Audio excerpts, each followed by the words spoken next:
সব কিছু সাজানো কমপ্লিট, আগেই তোমাদের দেখিয়েছি, এবার পুরোটা দেখাচ্ছি। দেখো কেমন লাগছে পুরো আলপনা। আরও ঠাকুরের সামনে যা যা সাজানোর দরকার হয় সবটাই সাজিয়ে নিয়েছি। আর এদিকে সন্ধেও হয়ে গেছে, ঠাকুরমশাই আসার সময় হয়ে গেছে।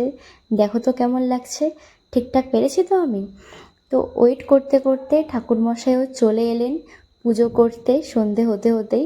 তো তারপরে প্রথমে উনি ঘরটা বসিয়ে নিলেন, তারপর শুরু করে দিলেন পুজো। লোকে কথাই বলে লক্ষ্মী পুজো 5 মিনিটে, কিন্তু আমাদের বাড়িতে বেশ অনেকক্ষণ ধরেই কিন্তু উনি পুজোটা করেন, আরতি করেন। আর আমি দাঁড়িয়ে দাঁড়িয়ে দেখছিলাম, মা বসেছিল, আমি পাশে দাঁড়িয়েছিলাম, দাঁড়িয়ে দাঁড়িয়ে পুজোটা দেখছিলাম।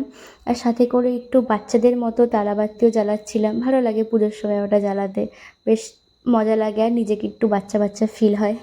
তো যাই হোক, ঠাকুর মশাই পুজো করছিলেন, মা এখানে বসে আমার মতোই কাণ্ড করছিল, বাচ্চাদের মতো তারাবাতি জ্বালাচ্ছিল। তো ঠাকুরমশাই আরতি হয়ে গেল, তারপর পুজো কমপ্লিট হয়ে গেল। তো পুজোর শেষে পাঁচালি পড়তে হয়, যেটা মা পড়লো। পাঁচালি পড়ার পরে প্রসাদ খেয়ে আজকের ভিডিওটা এখানেই শেষ করলাম।